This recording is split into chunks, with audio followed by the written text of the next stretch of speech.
For the third time this month, the same tuner showed up at Sota's door, insisting the grand piano he'd inherited was still off. Again?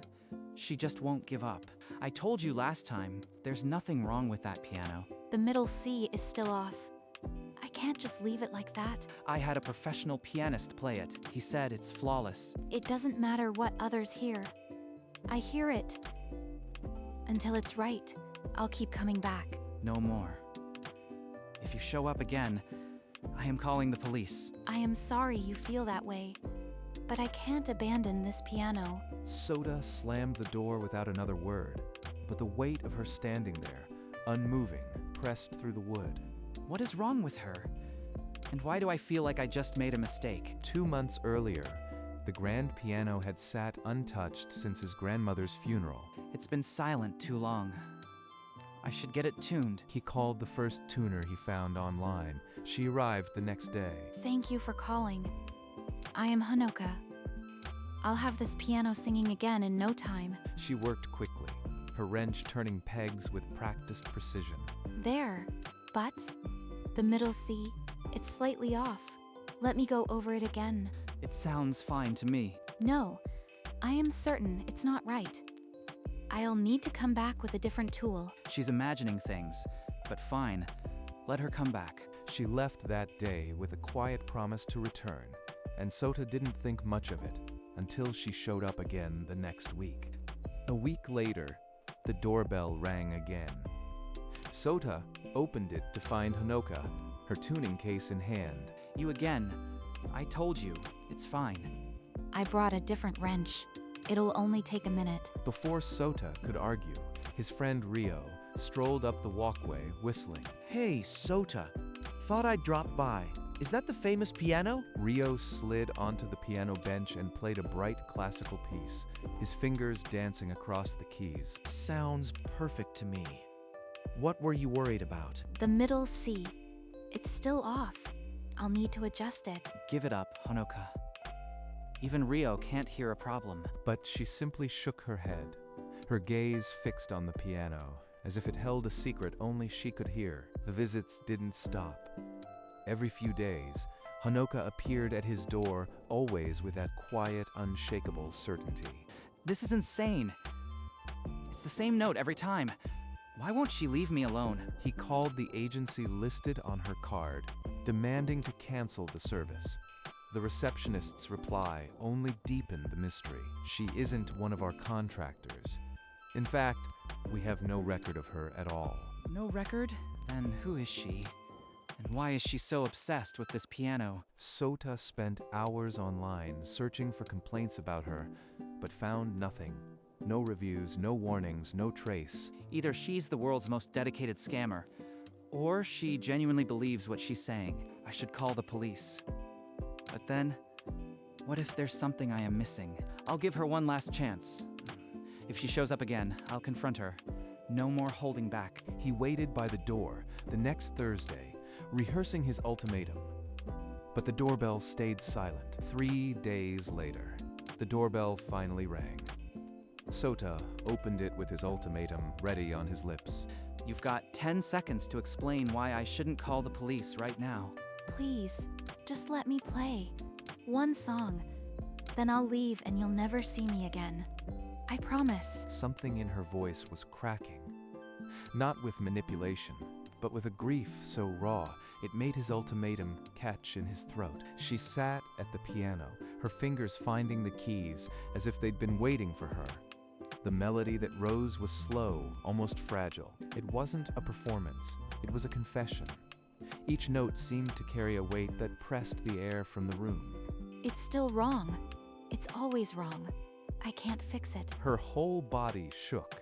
Before Sota could react, she was on her feet, and with a choked sob, she fled out the door. What just happened? That wasn't about a piano. That was about something broken inside her. The final note of her melody hung in the air like an unanswered question, and Sota realized he had no idea who Honoka really was. Sota called Rio the next morning, needing to talk. He couldn't shake the image of her tears. She broke down, Rio. Played something and then just cried. It wasn't normal. Sounds like a stalker, man. Or maybe she's got some mental illness. You should stay away. Maybe he's right. But that piece she played, it felt personal. Like she was grieving. A few days later, trying to distract himself, Sota decided to sort through the old closet beside the piano. Behind a stack of dusty music books, he found a framed photograph he'd never seen. It was from a piano recital years ago. His grandmother stood proudly beside a young girl holding a trophy. That girl, her eyes, that's Honoka, isn't it? She was my grandmother's student. All this time, she knew my grandmother. But why didn't she say anything? The photograph changed everything. Honoka wasn't a stranger. She was a thread back to his grandmother's secret life. Sota dug deeper into the old boxes and found a yellowed recital program. The printed name read Honoka. 2 days later, the doorbell rang. This time, Sota opened it without hesitation. Come in. We need to talk. Where did you get that? You were her student. Why pretend you are just a tuner? Why all the lies? I didn't lie. I am a tuner. But, yes, she taught me. For 12 years. Then why keep coming back for a note no one else hears? What happened between you? Honoka pressed her lips together, her hands trembling at her sides. She wouldn't meet his eyes. Tell me. I deserve to know what's wrong with my grandmother's piano. She looked away, and for the first time, Sota saw not obsession, but a grief so heavy it seemed to crush her from inside. If you can't tell me, then there's nothing left to say. Just go. Honoka finally looked up, tears spilling over. Her lips parted, but no sound came. I mean it. Get out. Don't come back. She turned, her movements slow, as if walking through water. At the door, she paused, her hand on the frame. She always said a wrong note was a gift. Then she was gone, the door clicking shut behind her with a terrible finality. What did that mean? A wrong note? A gift? She's not making sense. He stood alone in the silent room, the piano looming like an accusation. I did the right thing. She was invading my life. So why does it feel like I just slammed the lid on something important? The house felt emptier than before, as if her absence had taken the last echo of his grandmother with it. As the weeks passed, Sota found himself avoiding the piano entirely. The silence became its own kind of noise. Every time I look at it, I remember her tears. That damn note. One rain-soaked afternoon, he decided to finish cleaning the closet. At the very back, his hand brushed against a small locked box. He broke the flimsy lock and lifted the lid. Inside, nestled in faded silk, was a leather-bound diary.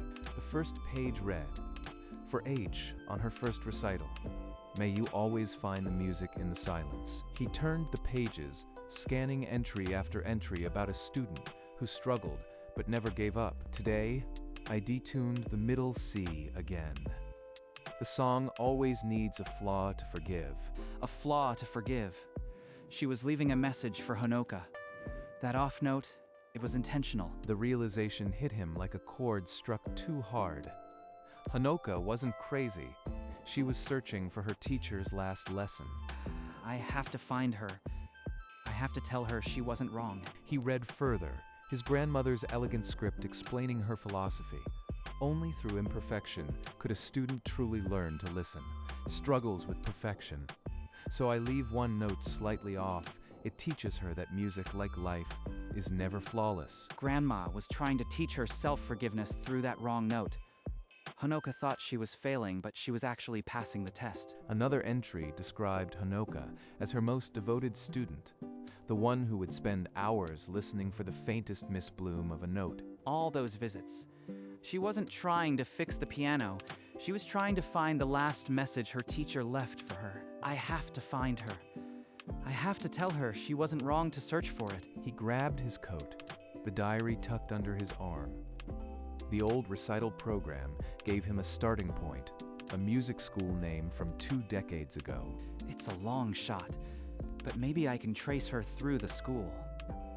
Or the agency, even if she lied about that. He paused at the door, looking back at the silent piano. For the first time, it didn't feel like a burden. It felt like a question he needed to answer. He stepped outside, the cold air biting his skin, but his mind was fixed on one goal: find Hanoka and give her the truth she'd been chasing. Sota went straight to the tuner agency. After some persuasion, the manager gave him an old address on file. He crossed town as the streetlights flickered on, rehearsing what he'd say. When he knocked, it took a long moment before the door opened partway. Sota, why are you here? I found something. My grandmother's diary. We need to talk. She stared at the diary in his hand, her face unreadable. Then she stepped back, letting him in. Inside, cardboard boxes were piled everywhere. A suitcase lay open on the floor. You are leaving? For good? There's nothing left for me here. I was just about to ship these out. There's more. The note you kept chasing. It was a message from my grandmother. Please, sit down. I'll explain everything. Anoka sat across from him on a packed box, her hands clasped tightly, her eyes fixed on the diary. She wrote this for you. He struggles with perfection, so I leave one note slightly off. She got up and pulled a dusty shoebox from beneath the table, filled with years of lesson books. This was at our last competition. She said I played without fear that day. I went deaf at 16. An illness took almost everything, but your grandmother adapted her teaching. She said music lives in the bones, not just the ears. So, all those visits, you weren't tuning the piano? You were listening for her. I can still feel vibrations, subtle shifts. That off note, it's like a scratch on glass. Sota let out a slow breath. The mystery of her obsession finally made sense, but one question remained. Why had his grandmother kept the flaw a secret from her own student? I don't know why she'd hide it, but that note is wrong. I feel it in my fingertips. When I tune, I hear a map of frequencies. One speck of dust in the string, I'd know. Then the answer might be in here.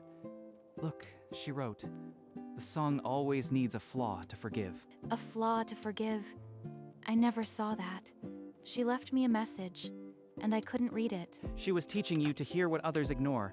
You were her greatest student. Anoka pressed her fingers to her lips, a decade of self-doubt crumbling in an instant. Come back to the piano. Let's find that wrong note together. Prove what she believed in. You'd let me touch it again? After everything? No one else can hear what you hear. That piano needs you. She rose, and without packing another box, they left the apartment together, toward the only instrument that could give them answers. The piano stood waiting in the golden afternoon light, its silence heavier than any note. I've heard this silence 100 times. Now, let me finally hear the truth. She placed her hand flat on the wood, feeling the resonance through her bones. Then she pointed. This one, middle C. It's still the same note. She pressed the key, but her fingers slipped, the note coming out weak and uncertain. It's okay. Tune it the way you think teacher would have wanted. Not what the book says. With a shaky breath, she took out her tuning wrench and set it on the peg. Teacher, if this is your message, guide my hand. She turned the peg a fraction of a millimeter, trusting her own ear over any standard. The piano now held her answer. Whatever that answer might be, Anoka took a deep breath, then began to play. The melody was hesitant at first, but grew steadier with each measure. Close my eyes. Just listen. Don't think about anything else. The notes flowed like water until one jarred him. A slight, almost imperceptible dissonance. That note. It's exactly like when Grandma played. I'd forgotten. In his mind, he saw her, his grandmother at this very piano, her fingers dancing with the same deliberate imperfection. Stop. The music halted. Hanoka's hands hovered over the keys, trembling. You knew, didn't you? That wrong note. It wasn't a mistake. She meant it to be that way. I only felt it. I never knew for sure. Not until now.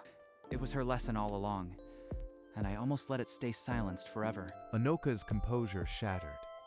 Years of doubt poured out in a raw, trembling voice. I thought she was testing me.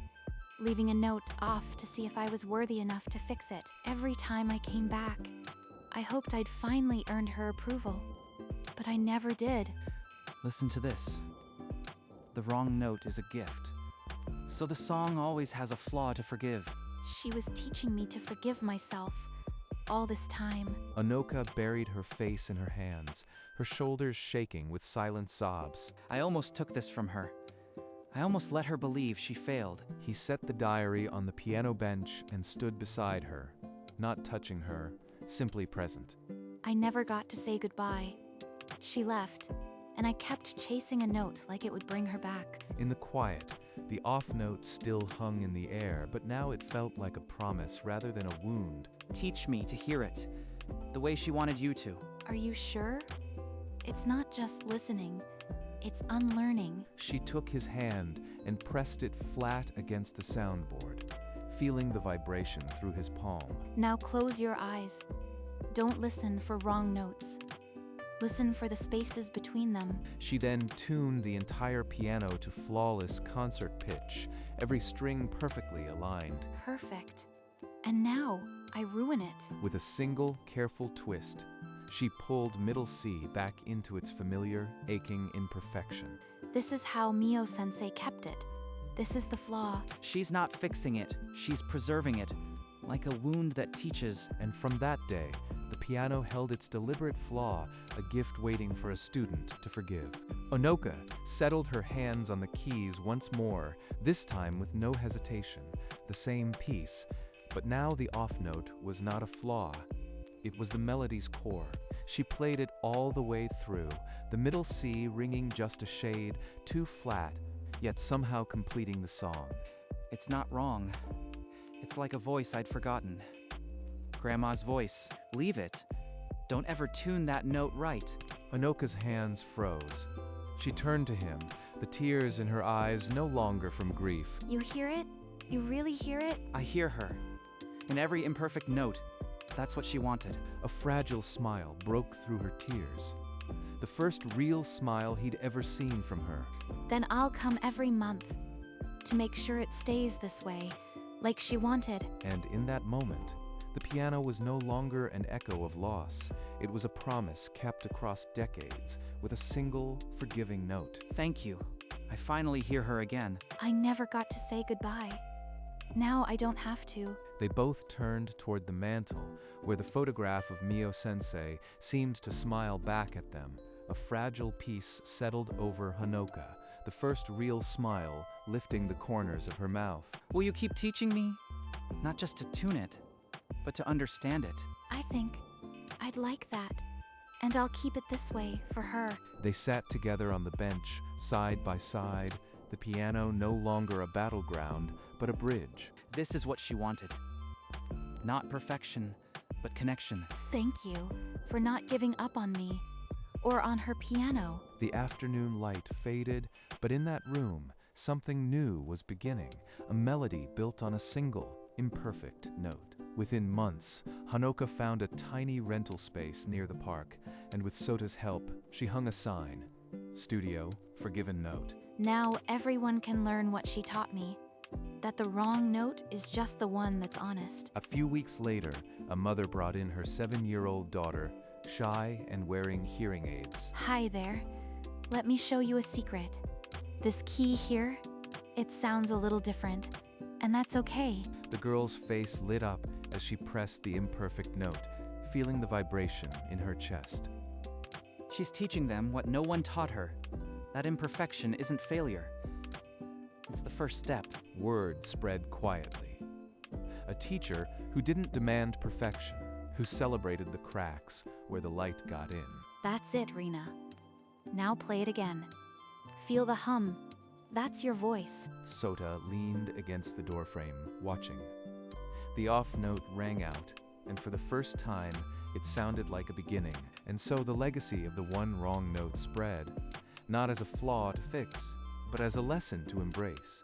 On a quiet Sunday morning, Sota sat at the grand piano, its lid open to the soft light. No lesson today, just me and her piano. Time to remember. He began the piece, his fingers finding the familiar melody.